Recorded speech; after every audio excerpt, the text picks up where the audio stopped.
নমস্কার প্রিয় দর্শক বন্ধুগণ, আজ একটি নতুন ভিডিও দেখার আমন্ত্রণ জানাচ্ছি আপনাদেরকে। ভিডিওর থাম্বনেইল এবং টাইটেল দেখেই আপনারা হয়তো বুঝে গেছেন আজকের ভিডিও সম্পূর্ণ নদীকে ঘিরে। নদীকে ঘিরে কত কবিতা, কত গান আমরা শুনেছি। সাঁতার কাটতে জানতাম আমি যদি, এক নিমেষেই হইতাম পার কাজী বাছা নদী। আমাদের ছোট নদী চলে বাঁকে বাঁকে, বৈশাখ মাসে তার হাঁটু জল থাকে। সতত হে নদ তুমি পড়ো মোর মনে, সতত তোমারই কথা ভাবিয়ে বিরলে। আবার আসিব ফিরে ধানসিঁড়িটির তীরে, কিংবা ও নদী রে, একটি কথা শুধাই শুধু তোমারে, বলো কোথায় তোমার দেশে, তোমার নেই কি চলার শেষ ও নদী রে। ছোট বড় অসংখ্য নদী বেষ্টিত আমাদের এই বাংলাদেশ, আর সেজন্য বলা হয় বাংলাদেশ নদীর দেশ। একটা কিংবদন্তি জনশ্রুতি আছে, নদীর একুল ভাঙে ওকুল গড়ে, এই তো নদীর খেলা। অর্থাৎ নদীর এক কুল ভাঙলে অন্য কুল গড়ে ওঠে। নদী যে তার গতিপথ বদলায় বা বদলাতে পারে, এ কথা জলের মতো সত্য। আজ যেখানে মাঠ, আগামীতে সেখানে নদী হতে পারে। আজ যেখানে নদী, আগামীতে সেখানে মাঠ হতে পারে। নদী ভাঙন বা নদী ভরাট হওয়া, এই দুটি সম্পর্কে প্রাকৃতিক কারণ মনে করা হলেও আমার ধারণা মতে মনুষ্য সৃষ্ট কারণেও নদী ভরাট বা ভাঙন হতে পারে। মানুষ সচেতন থাকলে নদী ভাঙনও প্রতিরোধ করা যায়। আমি এখন যে মাঠটির ভিডিও ধারণ করছি, দৃশ্যত এটিকে নদীর বুকে সদ্য জেগে ওঠা একটি চর বলে মনে হচ্ছে। 2000 সালের দিকেও এখানটায় অনেক জনবসতি, স্কুল, মাদ্রাসা ছিল। প্রতি মঙ্গলবার এখানে বাঁশ ক্রয় বিক্রয়ের হাট বসত। ভিতরে 6-7 বছর কিছুদিন যাবৎ নদী ভাঙনে জায়গাটি সম্পূর্ণ বিলীন হয়ে যায়।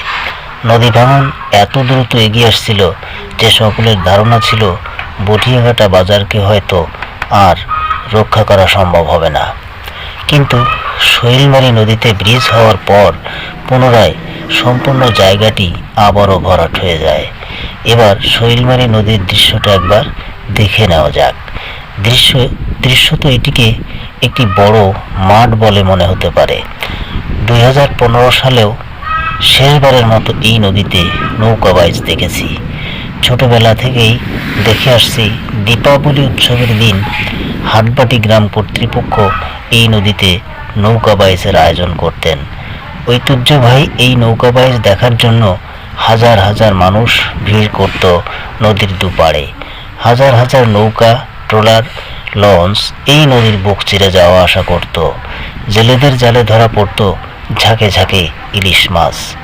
নতুন প্রজন্মের কাছে সেসব কথা কেবল গল্প কথা মাত্র। ভবিষ্যতে হয়তো নদীর বুকে গড়ে উঠবে জনবসতি, তৈরি হবে উঁচু উঁচু অট্টালিকা। নদীর শেষ চিহ্নটিকেও হয়তো সেদিন আর দেখা যাবে না। নদী ভাঙনের ফলে মানুষের ঘরবাড়ি, ফসলের মাঠ সবকিছুই নদীগর্ভে বিলীন হয়ে যায়। আমি যে জায়গাটায় দাঁড়িয়ে আছি, এটি বটিয়াঘাটা সাহাবাড়ির জায়গা।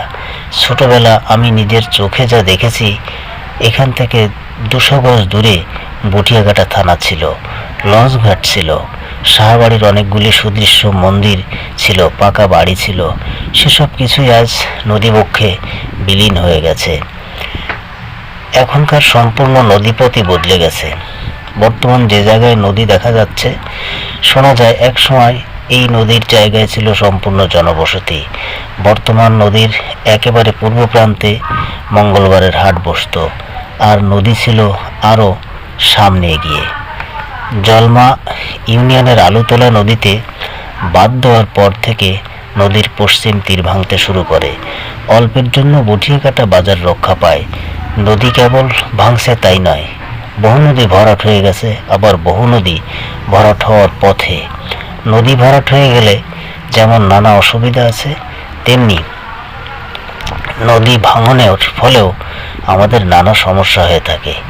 উভয় দিক বিবেচনা রেখে নদী শাসনের মাধ্যমে নদী ভাঙন রোধ এবং নদীর স্রোতধারা অব্যাহত রাখা প্রয়োজন বলে আমার মনে হয়। আপনার কি ধারণা আপনি কমেন্টে জানাবেন।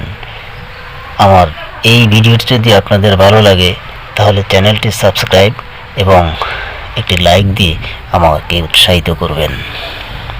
সকলকে ধন্যবাদ।